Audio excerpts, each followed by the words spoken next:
Ótimo. Deus abençoe a todos os irmãos.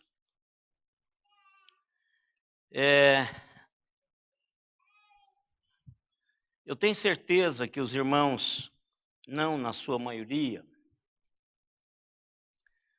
mas é uma pergunta que normalmente suscita nos nossos corações quando a gente começa a propor um novo método de trabalho, uma nova maneira de caminhar enquanto igreja. É a seguinte pergunta: se é tão bom assim, por que ainda não foi feito? Né? Não foi feito, irmãos, porque a igreja não tinha ainda sentido a necessidade de se ter isso. Porque eu fiz 3 tentativas de implantar pequenos grupos na igreja. Faço isso desde quando cheguei aqui. Mas algumas características da nossa igreja vai dificultar a implantação desse trabalho. Embora eu entendo que agora há uma... lá atrás era meu projeto. Hoje é um projeto da igreja. Se vocês não forem, a igreja não vai.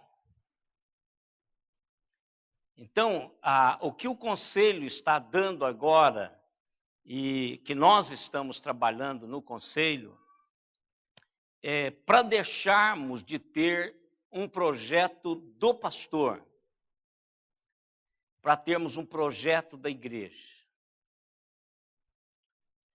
Porque se nós não fizermos isto, o outro pastor que chegar, ele vai mudar o ministério da igreja. Porque cada pastor imprime uma visão à igreja. Isso é normal. Mas alguns trabalhos da igreja precisam ser trabalho da igreja. Não pode acabar, porque o pastor Ezequiel é que encabeçava esse negócio. Ele é que brigava por isso. Não pode ser assim. Então, a partir do momento em que, do ano passado, em que terminou o meu mandato, eu disse para os irmãos do conselho que o meu ministério na central acabou. E que o meu ministério com a central agora é preparar a igreja central para o seu ministério nos próximos anos. Eu não tenho nenhuma proposta para a igreja central minha mais. Não tenho. O conselho da igreja vai trabalhar o seu projeto, vai dar à igreja a cara da igreja que eles querem, que a igreja quer ser amanhã. Então, a igreja precisa pensar a igreja. Uma das palavras que se usa muito hoje é sustentabilidade. Hoje essa palavra você ouve todo momento, sustentabilidade. É aquilo que por si só se sustenta. Então, eu acredito que a Igreja Central, ela já tem pessoas que Deus colocou aqui para o seu autossustento. Claro que rendido ao Espírito Santo de Deus. Não se faz nada, igreja, irmãos, sem a ação do Espírito Santo de Deus.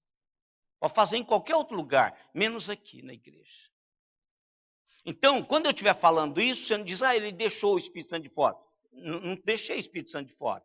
Eu estou dizendo que ninguém faz nada na igreja do Senhor Jesus Cristo, a menos seja a sua. Mas na igreja de Jesus Cristo, ninguém faz nada sem o mover e a ação e o poder do Espírito.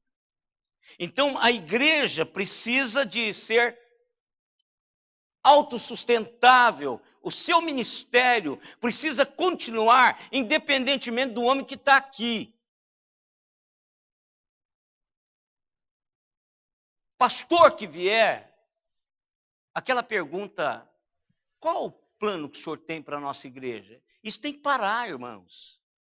Até porque isso é uma pergunta retórica, só para encher tempo. Porque nenhum pastor que chega na igreja sabe o que a igreja precisa. Por que eu vou trazer um projeto para a igreja se eu não conheço a igreja, que não é igual a que eu vim de lá para cá? Cada igreja, é uma tribo, é uma nação étnica. Cada igreja tem seus costumes, cada igreja tem a sua maneira de ser, por isso que vocês estão aqui.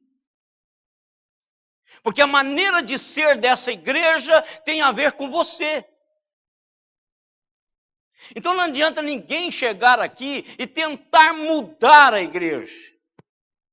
O pastor que chegar, ele precisa saber o que a igreja é. Foi o que eu fiz. Facilitou para o meu estilo de ministério, porque a igreja estava quebrada. A igreja não era a igreja.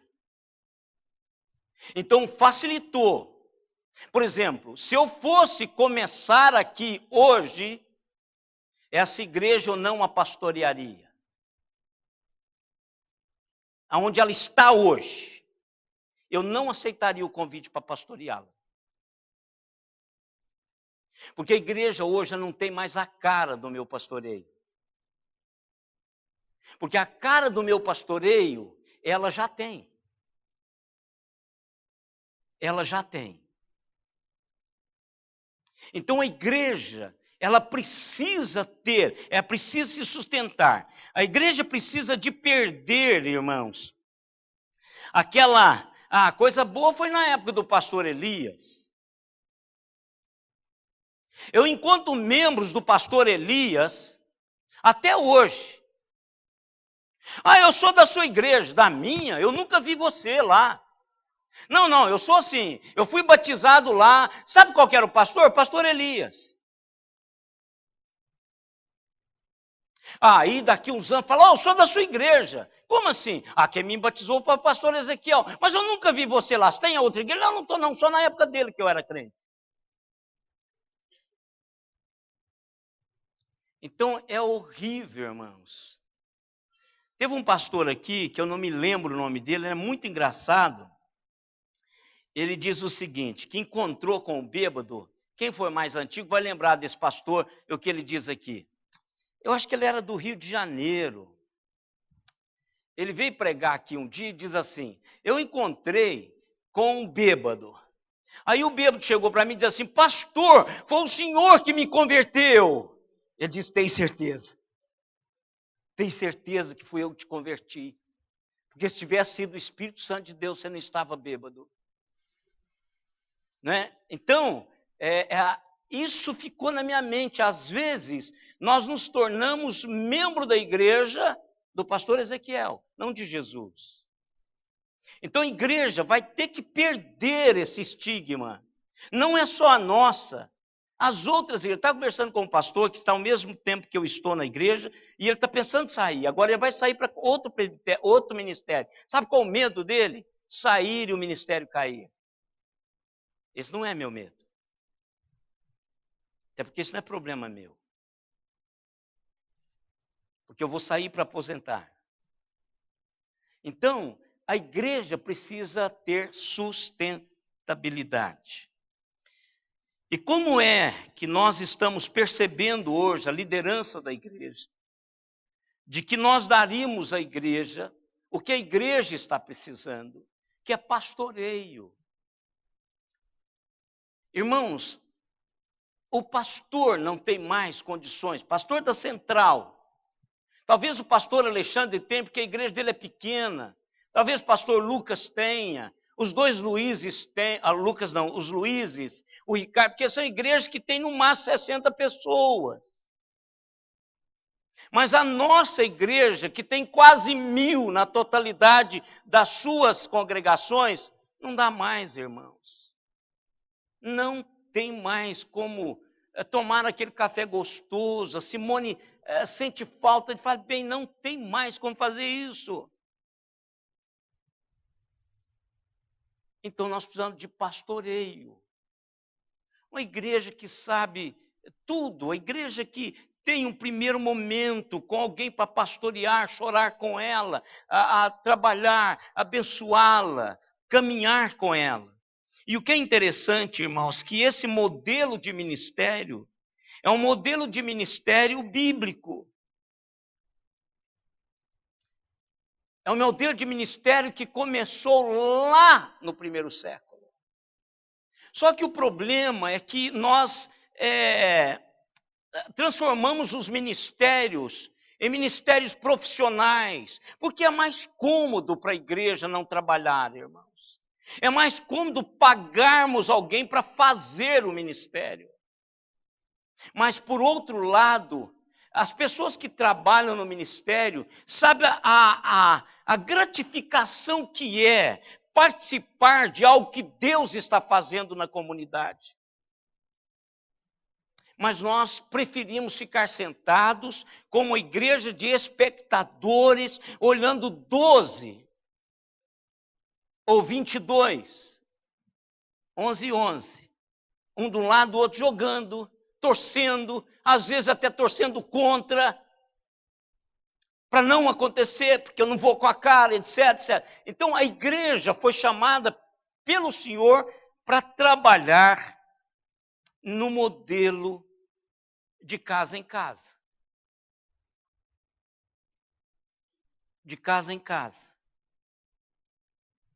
Eu estava olhando, irmãos, eu preguei aqui em 2001, 3 mensagens sobre Atos capítulo 5, verso 42.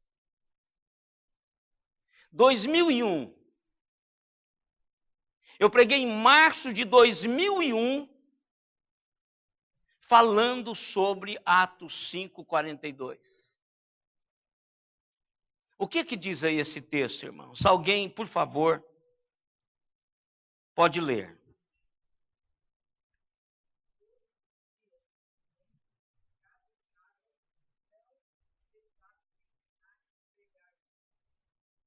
Então, todos os dias. Eu entendo assim, que não é todos os dias na mesma casa. Mas todos os dias. Derrubar o templo? Deixar de reunir no templo? Não. Então o modelo é que quando nós estamos no templo, a ação de Deus é uma. No grupo maior. Aqui nós nos reunimos para termos a visão global do que a realidade de Deus para o ministério da igreja. Aqui nós reunimos para tomarmos a ceia juntos. Aqui nós reunimos para celebrarmos enquanto igreja, dizer do valor, daí nos encontrarmos, nos abraçarmos, perguntarmos uns pelos outros, estarmos imbuídos enquanto comunidade. Mas a igreja, ela se espalha durante a semana. Por exemplo, eu não sei se vocês têm isso, mas assim, quando eu vou tomar pé a partir de hoje. Domingo passado foi corrido, nós estávamos com visitante, a partir de hoje eu vou começar de novo a fazer leitura. Quando alguém da escola dominical passa 2, 3 domingos para não vir, que não vem, eu começo a sentir falta, só aí. E tem gente que eu levo mais tempo para sentir falta deles. No pequeno grupo, não. Primeiro dia que ele falta, o que acontece? Fulano não veio. Então, interliga. Talvez fulano está doente. Talvez esse fulano aconteceu alguma coisa com ele. Então, o pequeno grupo vai lá, de casa em casa. Porque o convívio não passa uma semana para eu ver vocês. Vocês serão vistos e se verão durante a semana. Pelo menos uma vez. Vão ter uma rede, vai ter um grupo no WhatsApp. Então todo mundo sabe, todo mundo está ligado um ao outro. Então a igreja, ela reúne no templo, mas de casa em casa todos os dias. Isso faz uma grande diferença se você quer ter vidas transformadas, pastoreadas. Agora, irmãos, tem um problema. Porque tem ovelhas que não querem ser pastoreadas. Um dia um chegou para mim e disse assim, é desagradável dizer isso. Eu estava num lugar, a pessoa estava numa situação suspeita, e aí ele diz assim, esse aqui é meu pastor, para desconversar o negócio. Eu disse, não. Eu sou o pastor da igreja que ele frequenta. Eu não sou o pastor, irmãos, de toda a IPA. Eu sou o pastor de alguns membros da IPA. No entanto, eu pastoreio a Igreja Presbiteriana de Araraquara. Tem membros da Igreja Presbiteriana de Araraquara que não quer que eu os pastoreie, mas estão aqui como membros. Então, quando se você quer ser pastoreado, se você quer que a sua vida seja transformada, que você seja checado por Deus todo o tempo, então você vai se permitir ser pastoreado. E essa permissão de se ser pastoreado transforma a vida. Modifica o nosso andar, o nosso caminhar. Nos grupos de pastoreio, nós encontramos o tipo de relacionamento que nos ajudam a nos manter na igreja. Qual a grande reclamação? Fui lá, ninguém ligou para mim. Eu preciso de um link, irmãos. Todos nós precisamos, links de amizade, de relacionamentos. É a necessidade hoje. Nós precisamos de relacionamentos, irmãos. Nós precisamos de outras pessoas, senão nós nos arrebentamos. Suicidou-se um pastor presbiteriano há 2 semanas atrás. Primeira reclamação, ele estava muito distante. E ninguém conseguiu aproximar dele. Esse é um karma pastoral, irmãos. O pastor está rodeado de muitas pessoas, mas pouquíssimas pessoas têm acesso ao pastor. Julgue por você mesmo.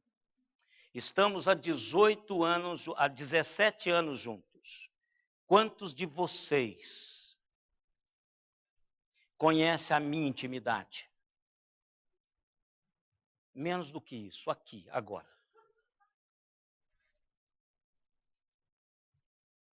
Aqui, agora. Menos do que isso.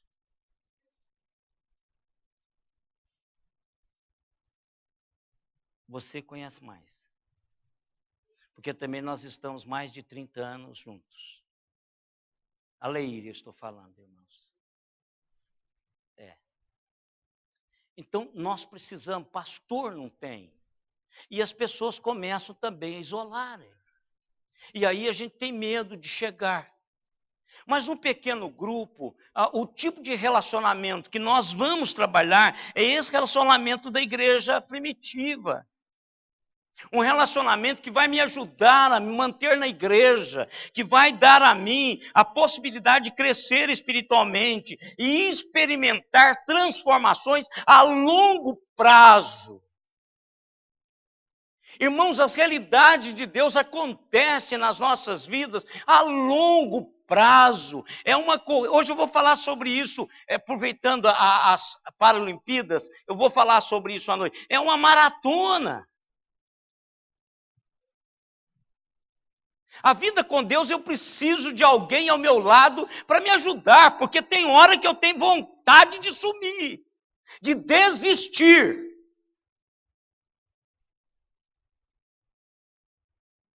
Então eu preciso de alguém. E quando eu não tenho alguém, sabe o que me sustenta, irmãos? A minha vocação. Até hoje, eu não tenho uma pessoa para dizer, essa me sustenta o meu ministério. Eu tenho alguns que oram por mim, que eu tenho certeza que a minha vocação é imantada pelas orações dessas pessoas. Tenho certeza absoluta disso. Agora, uma pessoa que me ampara, eu não tenho nenhuma. Porque a hora que eu disser para Simone que eu estou parando, ela me apoia.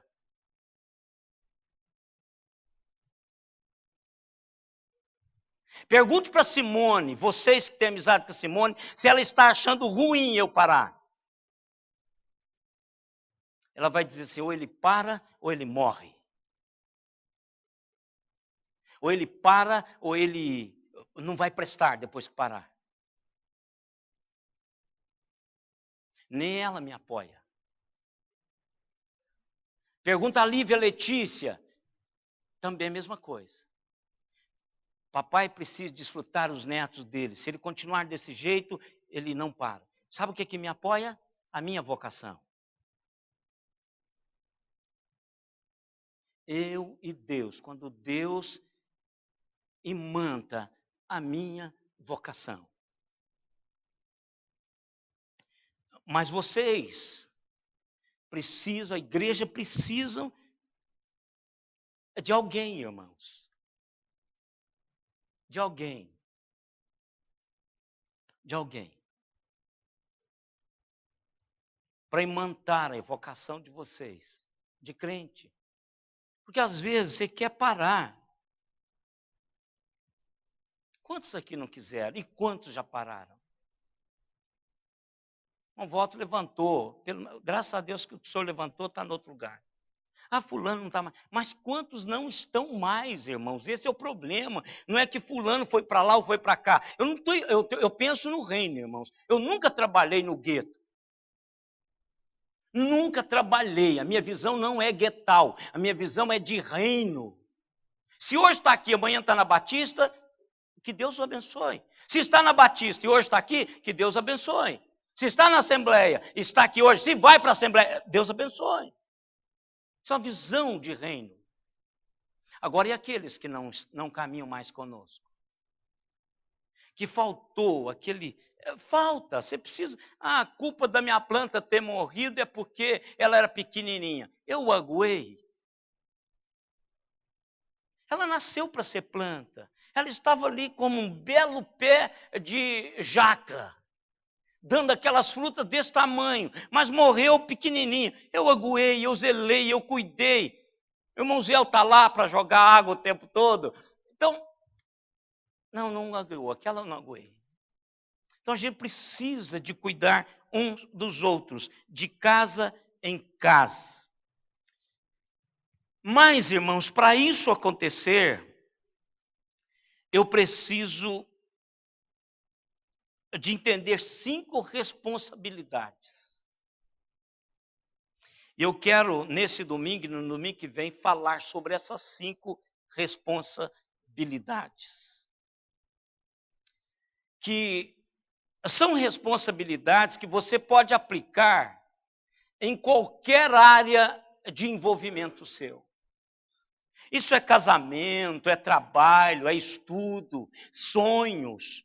Se essas realidades não permearem a sua caminhada, a sua busca, não vai acontecer nada. E a primeira realidade é uma realidade de comprometimento. Faça do seu grupo de pastoreio uma prioridade.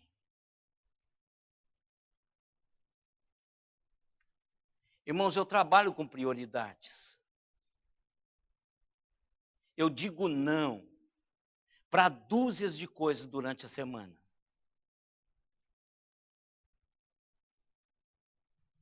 Por quê? Porque se eu não tiver isto, eu não vou ter o que falar para os irmãos. Cada dia eu tenho uma prioridade. E só faço as outras coisas se eu terminei aquilo. Se eu terminei aquilo. Prioridades. Comprometimento. Desde os primórdios da caminhada do povo de Deus, Deus vem sinalizando na sua palavra comprometimento. E eu quero que vocês puxem a memória de vocês. Aonde no Novo Testamento, no Antigo Testamento, que vocês se lembram de uma chamada de Deus, de uma chamada de líder do Antigo Testamento que envolve comprometimento. Puxa aí e me diga. Se você não é bom de Antigo Testamento, se você ainda não leu o suficiente para lembrar alguma coisa, pense no Novo, que nós vamos caminhar nisso. Me diga, para a gente terminar, eu quero ir para casa hoje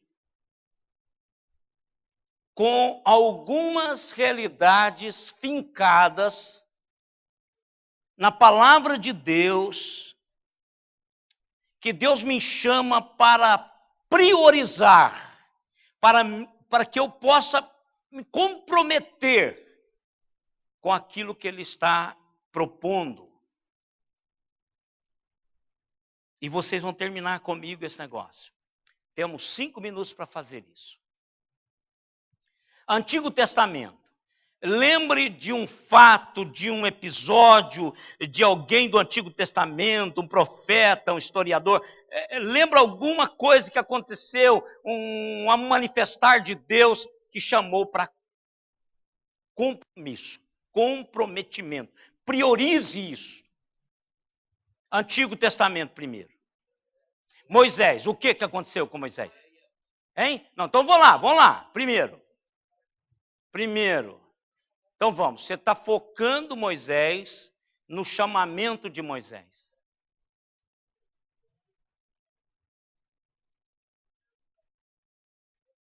Comprometa. Deus queria que Moisés se comprometesse com o projeto de tirar as pessoas isso. E para que Moisés pudesse fazer isso, Moisés teria que priorizar o chamamento, em detrimento de si mesmo. Moisés estava sendo chamado para algo muito maior do que ele. Moisés estava sendo chamado para ir para um lugar que ele não queria ir, que seria o último lugar que ele iria. E Deus o chamou para se comprometer com algo que ainda viria a acontecer. Vocês acham que Moisés tinha o quadro todo naquele momento? Não. Ele simplesmente se comprometeu. Segundo, fala aqui, Noé. Eu não vou falar muito de Noé não, porque eu vou falar de Noé à noite. Lembra que a mensagem que eu consegui fazer alguma coisa com ele. Então vem à noite que eu vou continuar o seu trabalho. Que Abraão comprometeu-se com Deus. E que compromisso.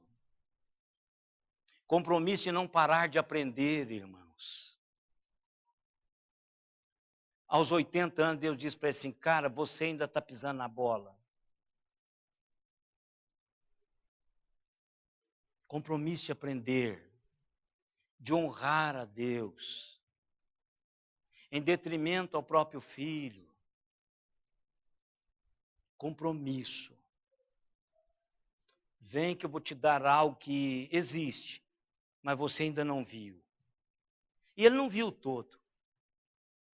Ele só comprometeu com algo, com Deus que estava propondo, e ele não viu tudo. Mais alguém. Josué. Profundamente comprometido com Deus. Não dou conta. Porque ele viu o sofrimento de Moisés. Ele sabia que não estava, abriu mão de muitas coisas. Se comprometeu. Mais Ló. O senhor quer falar Ló ou o senhor quer falar Jó? Jó. É porque eu não sei com que Ló se comprometeu. Mas tudo bem, é Jó. Eu sei que o senhor estava com Jó na cabeça. É Jó. com Deus. Abriu mão. Viu que ele abriu mão, né? Quem mais? Samuel. Fantástico Samuel. Isaías. Hein? Esther. Pronto, chega. Antigo Testamento chega. Deixa eu dizer um para vocês. Quando aquele que pegar no arado, não olhe para trás. Porque se você olhar para trás, você vai perder o controle do arado. E não vai fazer o que o arado precisa fazer. Arar em linha reta. Ele não está falando de arado eu tratorar o meu 610. Ele está falando de um arado em tração animal. Isso. Não olhe para trás. O que ele está dizendo? Comprometa-se. No Novo Testamento, tem muito. Vamos fazer o seguinte, para ficar fácil no Novo Testamento. Somente palavras de Jesus. Priorize o reino. Priorize o reino. Priorize o reino. Priorize o reino. E quando o reino for priorizado, todas as outras coisas que você precisa é por minha conta. Priorize o reino. Aquele que não deixar pai e mãe não é digno de mim. Priorize-me. Mesmo que você tenha que deixar os seus vínculos familiares, priorize a mim. Dê prioridade a mim. Jesus está falando isso. Tome a tua cruz e siga-me. Jesus não está falando de você pegar um pedaço de madeira e pôr nas costas, porque aquele já levou. São as minhas e as suas dificuldades, conflitos, ambiguidades, enfrentamentos. Todos nós os temos, irmãos, mas nós precisamos tomá-los e irmos em diante. Compromisso, comprometer-se. E outra coisa, segue-me. Vem atrás de mim. O contador, Levi, segue-me. Ele deixa o seu ganha-pão e vai atrás de Jesus. A pequena empresa de pesca, segue-me. Depois de um grande lucro, deixa todo o lucro para trás, segue-me. E ele vem dizendo, segue-me, segue-me, segue-me, segue-me, comprometa. Então, irmãos, primeiro passo para dar certo, você precisa comprometer-se com Deus dos grupos de pastoreio, comprometendo-se com os pequenos grupos de pastoreio. E aí a gente vai conversar sobre isso domingo que vem. Compromisso. Eu já disse para vocês que eu tenho um compromisso com a Simone. E pela dignidade da Simone, não seria ela quebrar isso.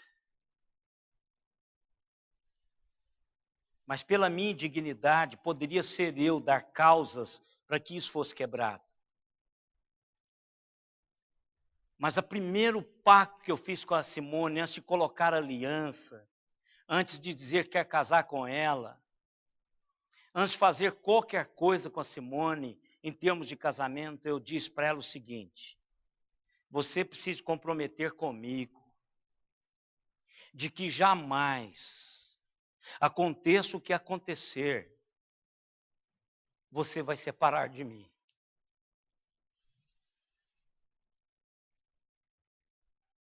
Eu tinha 27 anos de idade.